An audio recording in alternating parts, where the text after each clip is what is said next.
வணக்கம் ஃப்ரெண்ட்ஸ். அவர்கள் எழுதிய மன்னன் மகள், அத்தியாயம் 46. உணர்ச்சியின் அதிர்ச்சி. இரகசியத்தை அறிவதில் மனிதனுக்குள் ஆசை ஒரு தீப்பொறி யூகம் என்ற காற்றினால் அது வீசப்படும்போது வதந்தி என்ற பெரும் தீ சமூகத்தில் படுவேகத்தில் அப்படி பரவும் போது அது யார் யார் நலன்களை சுடும், யார் யாரை விட்டு வைக்கும் என்பதை நிர்ணயிக்க முடியாத எப்பேற்பட்ட திறமசாலியையும் திணற வைக்கும் நிலையை வதந்தி சிரித்து விடுகிறது. வேங்கியின் தலைநகருக்குள் கரிகாலன் சோழ நாட்டு தூதனாக நுழைந்த 2-3 தினங்களுக்கெல்லாம் பல பல வதந்திகள் ஊரில் பரவி இருப்பதை ஒற்றர்கள் மூலம் கேட்டறிந்த ஜெயசிம்மன் என்ன செய்வது, நிலைமையை எப்படி சமாளிப்பது என்பதை அறியாமல் குழம்பி போனான். சோழர்கள் ஜெயசிம்ம சாளுக்கியனுக்கு அடிபணிந்து விட்டார்கள். ராஜேந்திர சோழ தேவர் தமது மருமகனான ராஜராஜ நரேந்திரனை சோழ நாட்டுக்கு அழைத்து சென்று விட போகிறார் என்று சிலர் பேசினார்கள். அப்படி இல்லை, ஜெயசிம்ம சாளுக்கியன் சோழர்களுக்கு பயந்து வேங்கி நாட்டை அவர்களிடம் ஒப்படைக்க தீர்மானித்து விட்டான் என்று மட்டும் சிலர் பேசினார்கள். அதெல்லாம் காரணமல்ல. விஷ்ணுவர்த்தன விஜயாதித்தனை அரியணையில் அமர்த்த ஜெயசிம்ம சாளுக்கியனும் புதிதாக வந்திருக்கும் சோழ சுதரமாக சேர்ந்து ஏதோ சதி செய்திருக்கிறார்கள். ஆனால் இதெல்லாம் அதிக நாள் நீடிக்காது. கூடிய சீக்கிரம் சோழர்களின் பெரும்படை வந்து வேங்கியை சுட்டெரித்துவிடும் என்று வேறு சிலர் பேசினார்கள். இப்படி மக்களிடையே வதந்தி பலவிதமாக பரவி கிடப்பதை அறிந்த ஜெயசிம்மன் பெரிதும் குழப்பமடைந்திருந்தான். இந்த குழப்பம் அவனை மட்டுமல்ல, கரிகாலனை சேர்ந்தவர்களை பலமாக பிடித்து கொண்டது. கண்ட வதந்திகள் நகரத்தின் உலாவுவதால் தூதர் காரியாலயத்துக்கு ஏதாவது கெடுதி நேரிட்டால் என்ன செய்வது என்று பீதி முத்துதேவன் மனதில் பலமாக படரவே அவன் கரிகாலனை நேரடியாகவே கேட்டான். அபாயத்தை அளிக்கக்கூடிய வதந்திகள் நகரத்திலே படர்ந்து வருகின்றனவே, தெரியுமா உங்களுக்கு என்று. பல நாள்களுக்கு முன்பு எந்த மாளிகையில் பிரம்மராயனின் விருந்தாளியாகவும் பிறகு கைதியாகவும் இருந்தானோ அதே மாளிகையின் அறையொன்றில் தீவிர யோசனையுடன் உலாவிக் கொண்டிருந்த கரிகாலன் முத்துதேவனின் வார்த்தைகளை கேட்டதும் சற்று நின்று அவனை உற்று நோக்கிவிட்டு தெரியும் முத்து என்று பதில் சொன்னான். இந்த வதந்திகளால் ஏற்படக்கூடிய பலனை உணர்ந்தீர்களா என்று முத்துதேவன் மீண்டும் வினவினான், எல்லையற்ற கவலை முகத்தில் தவழ. பலனை உணராமல் யாராவது காரியத்தில் இறங்குவார்களா? சோழ தூதர் சொல்வது என்னவென்று எனக்கு விளங்கவில்லை. விளங்காததற்கு என்ன இருக்கிறது? இதில் வதந்திகளை கிளப்பிவிட்டது நான் தான். ஆகையால் பலனை கருதாமல் இருந்திருப்பேனா என்பதை யோசித்து பார் முத்து. முத்துதேவனுக்கு என்ன பேசுவதென்றே புரியாததால் ஒரு கணம் விழித்தான், மறுகணம் பதறினான். அடுத்தபடி அவன் பேசிய பேச்சில் பயமும் ஓரளவு துணித்தது. வதந்திகள் நீங்கள் கிளப்பிவிட்டீர்களா? இதை ஜெயசிம்மன் அறிந்தால் விளைவு என்ன ஆகும் தெரியுமா என்று கேட்டான் முத்துதேவன். மனித சரித்திரத்தில் வதந்திகளின் மூலத்தை கண்டுபிடித்தவன் எவனுமே கிடையாது முத்து. நமது ஒற்றர்கள் நகரத்தின் பல இடங்களிலும் சஞ்சரித்து வருகிறார்கள். ஏதோ அரைக்குறையாக அரசாங்க விஷயங்களை பற்றி பேசுகிறார்கள். வீதியை மக்களின் ஓகத்துக்கு விட்டுவிடுகிறார்கள். விஷயம் எந்த இடத்திலிருந்து முளைத்தது, எப்படி கிளைவிட்டது, இலையும் பூவும் காயுமாக எப்படி பரவியது என்பதை நிர்ணயிக்க யாராலும் முடியாது. சிறிதும் பயப்படாத ஜெயசிம்மனை விட சிறந்த ராஜதந்திரியாலும் இந்த வதந்திகளின் வித்தை நட்டவன் யார் என்பதை அறிய இயலாது என்றான் கரிகாலன். முத்துதேவன் சிறிது நேரம் யோசித்துவிட்டு, இந்த வீண் வதந்திகளை கிளப்பிவிட்டு பயன் என்ன என்று வினவினான்.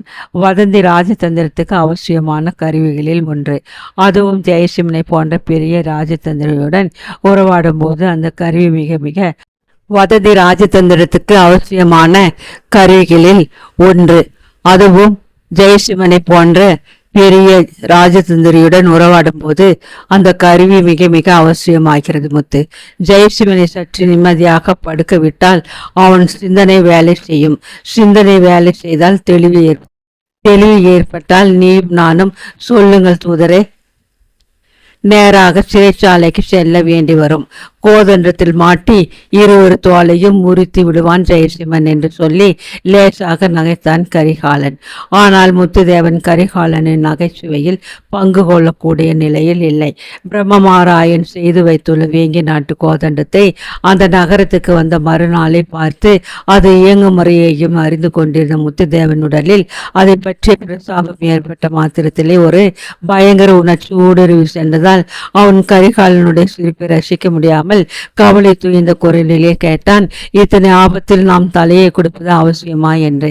சிங்கத்தின் குகைக்குள் நுழைந்து விட்டோம் முத்து, இனி என்ன செய்வது என்பதை பற்றி சிந்திக்க வேண்டுமே ஒழிய உருவி வரும் சிங்கத்தை கண்டு பயந்து என்ன பயன் என்று வினவிய கரிகாலன் முத்துதேவன் அருகில் சென்று, முத்து, எல்லாம் திட்டப்படியே நடக்கிறது, கவலைப்படாதே, இன்னும் சில தினங்களில் வேங்கி நாட்டின் தலையெழுத்தையே அழித்து விடுவோம் என்று உறுதி கூறினான். கரிகாலனுடன் பழகிய சில தினங்களுக்குள்ளாகவே அவனிடம் உயிரை வைத்திருந்த முத்துதேவன் கவலையை அந்த உறுதிமொழி சிறிது உடைக்கவில்லை. அந்த கவலை முத்துதேவனை மட்டுமல்ல, அந்த மாளிகையில் இருந்த சோழ நாட்டு ஒற்றர்கள் வீரர்கள் எல்லாரையுமே கவர்ந்து கொண்டிருந்ததால் மாளிகை வாசிகளின் முகங்களில் மலர்ச்சி சிறிதும் இல்லை. எந்த வினாடியிலும் ஜெயசிம்மன் உண்மையை அறிந்து சூதர் மாளிகையையும் அதில் இருக்கும் தங்களையும் அழித்து விடலாம் என்ற கிளியில் அனைவரும் ஆழ்ந்து கிடந்தனர். இத்தனை அபாய நிலைமையிலும் சிறிதும் கவலை இல்லாமல் முகத்தில் புன்சிரிப்புடன் உலாவிக் கொண்டிருந்தவன் கரிகாலன் ஒருவன் தான்.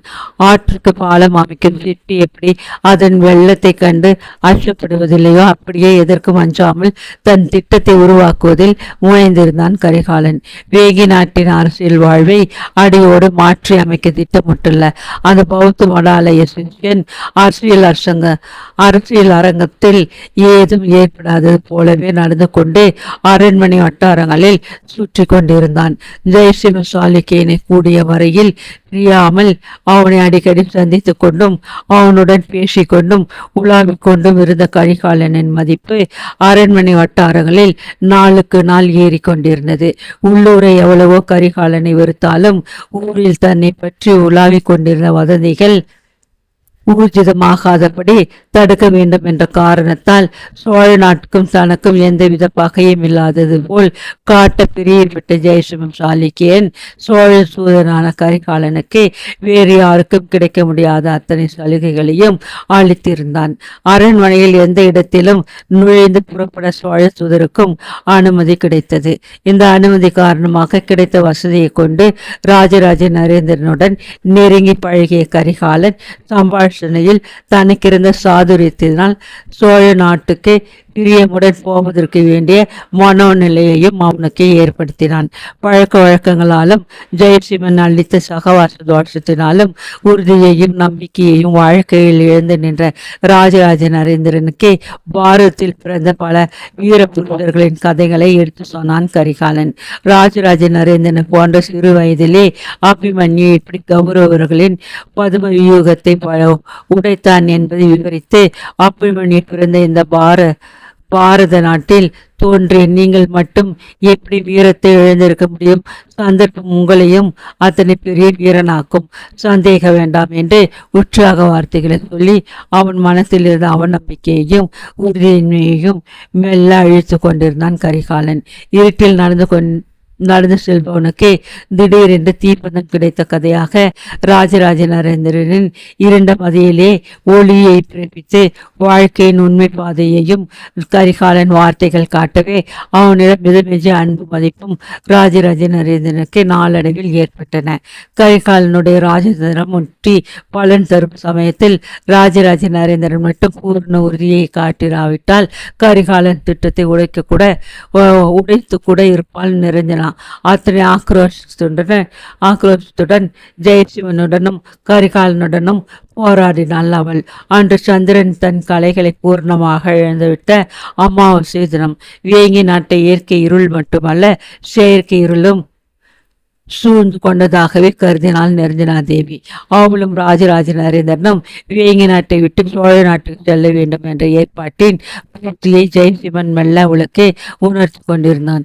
வேங்கி நாட்டு மன்னர்களின் அந்தரங்க அறையிலேயே அந்த நாடகம் தொடங்கியது. மன்னன் மகளின் சீற்றத்துக்கும் ஜெயசிம்மன் சாளுக்கியனின் ராஜதந்திர பேச்சுக்கும் இடையே பதில் ஏதும் சொல்ல தெரியாமல் தவித்துக் கொண்டிருந்த மந்திரி பிரதானிகள் மௌனமாகவே நின்று கொண்டிருந்தார்கள். அரசகுமாரி அந்த அவையை கம்பீரம் சுற்றிய தன் கருவிழிகளால் ஒரு முறை அளவெடுத்தாள். ஒரு முறை எதிரே அமர்ந்திருந்த தன் தம்பியை வெறுப்புடன் நோக்கினாள். தம்பிக்கு பக்கத்தில் சந்திரனுக்கு பக்கத்தில் ராகுவை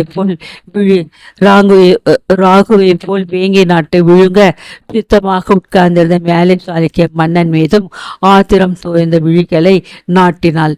மீண்டும் அவை முழுவதையும் தன் வேட்கண்களால் தாக்கிவிட்டு கேட்டாள், அரசகுமாரி, இந்த நாட்டை விட்டு என்னை வெளியேற்ற உங்களுக்கு யார் அதிகாரம் கொடுத்தது என்று இந்த கேள்வியை அவள் பொதுவாகவே கேட்டாலும் அவள் விழிகள் கடைசியில் வேங்கி நாட்டு பேரமைச்சர் மீதே நிலைத்தன.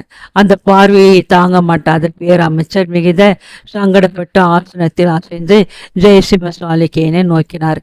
மேலை சாளுக்கிய மன்னனையும் அந்த நிலை பெரும் சங்கடத்துக்குள்ளாக்கியிருந்தாலும் அவன் ஓரளவு சமாளித்து கொண்டு, குழந்தாய், உன்னை நாட்டை விட்டு வெளியேற்றுவதாக யார் சொன்னது என்று வினவினான். அரசகுமாரியின் கண்கள் கனலை கைக்கின. இல்லை, நாட்டை விட்டு வெளியேற்றவில்லை, சோழ நாட்டை சுற்றி பார்த்து வர உல்லாச பயணம் அனுப்புகிறீர்கள் என்று இகழ்ச்சியும் கோபமும் ததுமும் குரலில் கூறினாள் நிரஞ்சனாதேவி. தவறாக நினைக்கிறாய் குழந்தாய், உங்களை சோழ நாட்டுக்கு அனுப்ப எங்களுக்கு இஷ்டமில்லைத்தான் என்று ஏதோ பதில் சொல்ல தொடங்கிய ஜெயசிம்மனை இடையிலே வெட்டின அரசகுமாரியின் இகழ்ச்சி நிரப்பிய சொற்கள். உங்களுக்கு இஷ்டமில்லை, சோழ பேரரசர் விரும்புகிறார், அதனால் அனுப்புகிறீர்கள் என்று நிரஞ்சனாதேவி சுட வார்த்தைகளை உதிர்த்தாள். அதில் சந்தேகமான அரசகுமாரி என்றார் பேரமைச்சர் மெல்ல தைரியத்தை வரவழைத்துக் கொண்டு. நிரஞ்சனாதேவியின் கண்களில் ஆத்திரம் தாண்டவமாடியது. பேரமைச்சரே, நீர் என் தகப்பனார் காலத்திலிருந்து இங்கு பதவி வகிக்கிறீர் அல்லவா? ஆம் தேவி, உமக்கு அரசியல் விவகாரமும் ராஜதந்திரமும் சிறிது தெரியும். அப்படித்தான் தங்கள் தந்தையார் அபிப்பிராயப்பட்டார். அப்படியானால் சொல்லுங்கள், மேலை சாளுக்கிய மன்னருக்கும் சோழர்களுக்கும் இத்தனை வருஷ காலமாக நட்பு ஏற்பட்டதுண்டா? நட்பாவது தீராத போர்தான். அப்படியானால் திடீரென்று சோழர்களுக்கு இவரிடம் இப்பொழுது நட்பு ஏற்பட வேண்டிய காரணம் என்ன? பேரமைச்சர் பதில் சொல்ல தெரியாமல் விழித்தார். அரசகுமாரி விடாமல் அவரை வற்புறுத்தி, பேரமைச்சரே, உமது நாவு அசையவில்லையா? விமலாதித்தன் உறுப்பை உண்டு அவன் குலத்தை நாசம் செய்ய முயலும் சதிக்கு உடந்தையாயிருக்கிறோமே என்ற வெட்கம் உமது நாவையும் அடைத்து விட்டதா என்று வினவினாள். பேரமைச்சர் பேசவில்லை. அவர் உதவிக்கு கரிகாலனே விரைந்தான். அரசகுமாரி, கலங்கிய உங்கள் கருத்தில் நடக்காத சதிகள், இல்லாத சூழ்ச்சிகள், நாங்கள் சிந்தனையால் நினைக்கவும் முடியாது கேடுகள் சகலமும் வளம் வருகின்றன. தங்களை யாரும் இந்த நாட்டை விட்டு வெளியேற சொல்லவில்லை. சோழர் மன்னர் விருப்பத்தை ஜெயசிம்மனிடம் தெரிவித்தேன். அவர் வேங்கி நாட்டு மன்னரை கலந்தார். மன்னர் இசைந்தார். அதனால் ஏற்பட்ட முடிவு இது. மன்னர் என்னுடன் வருவதாக முடிவு செய்து விட்டார்கள். தங்களுக்கு இஷ்டமில்லையேல் தாங்கள் இங்கேயே தங்கலாம் என்று ராஜராஜ நரேந்திரன் மீது கண்களை சிறிதே ஓட்டினான். அரசகுமாரியின் கயல் விழிகளும் தம்பியின் மீது நிலைத்தன. வேங்கி நாட்டு மன்னர் தமது பொறுப்பை விட்டு நாட்டை துறந்து ஓட சம்மதித்து விட்டாரா என்று வினவினால் குரலில் இகழ்ச்சி துணிக்க. சலனப்பட்ட கண்களை லேசாக உயர்த்தி தன் சகோதரியை ஒரு வினாடி நோக்கினான் ராஜராஜ நரேந்திரன். அவள் கண்களை கவர்ந்து நிற்க சக்தியற்ற தன் கண்களை மறுபடியும் தரையில் தாழ்த்தி கொண்டு, விமலாதித்தன் மகன் பொறுப்பை புறக்கணிக்கும் கோழை அல்லக்கா, நாட்டின் நன்மையை முன்னிட்டு நான் செய்த முடிவு இது. என் பூர்ண சம்மதத்துடனேயே இந்த ஏற்பாடு நடந்திருக்கிறது. இதற்காக கரிகாலர் மீதோ மேலே சாளுக்கியர் மன்னர் மீதோ நீ குற்றம் சாட்டி பயனில்லை. நான் சோழ நாடு போகிறேன். நீ இஷ்டப்பட்டால் வா, இல்லாவிட்டால் இங்கேயே இரு என்று சொல்லிவிட்டு அவை அத்துடன் முடிவடைந்து விட்டது என்பதற்கு அறிகுறியாக அரியணையை விட்டு எழுந்தான் ராஜராஜ நரேந்திரன். தம்பியின் சொற்களை கேட்டு ஸ்தம்பித்து போன நிரஞ்சனாதேவி தலை குடிந்தவாறே அவையிலிருந்து வெளியேறினாள். அவள் உள்ளத்திலே தம்பி தன்னை தூக்கி எறிந்து பேசிவிட்டானே என்ற துக்கமும், அவனுக்கு இத்தனை தைரியமும் எங்கிருந்து உதயமாயிற்று என்ற ஆச்சரியமும் கலந்து தாண்டவமாடியதால் அடுத்த சில தினங்களில் உணர்ச்சியற்ற பதுமை போல் நடமாடிக்கொண்டிருந்தால் மன்னன் மகள். கரிகாலனும் சுமார் 50 சோழ நாட்டு வீரர்களும் காவல்துறைய 6 வெண்புறவிகளால் இழக்கப்பட்ட ரதத்தில் தம்பியுடன் அவள் சோழ நாட்டுக்கு புறப்பட்ட போது கூட உணர்ச்சி இழந்தே கிடந்தாள். உணர்ச்சிக்கு ஏற்பட்ட பெரும் அதிர்ச்சியானது மக்கள் அவர்களை வழி அனுப்ப செய்த வாழ்த்து கோட்டைகளை கூட அவள் செவிகளில் விடவில்லை. அவளை தாங்கி சென்ற ரதத்தின் சக்கரங்களின் ஓசையை கூட கேட்கும் சக்தியை இழந்திருந்தாள் அவள். வேங்கி நாட்டில் தனக்கு ஏற்பட்ட அரசியல் தோல்வியால் உண்டான அதிர்ச்சியை பெரிதாக மதித்து அடியோடு மதியை கவலைக்கும் குழப்பத்துக்கும் பறி கொடுத்திருந்தாள் மன்னன் மகள். ஆனால் அதைவிட பேரதிர்ச்சி காத்திருந்தது அவளுக்கு அரையன் ராஜராஜன் பாசறையில்.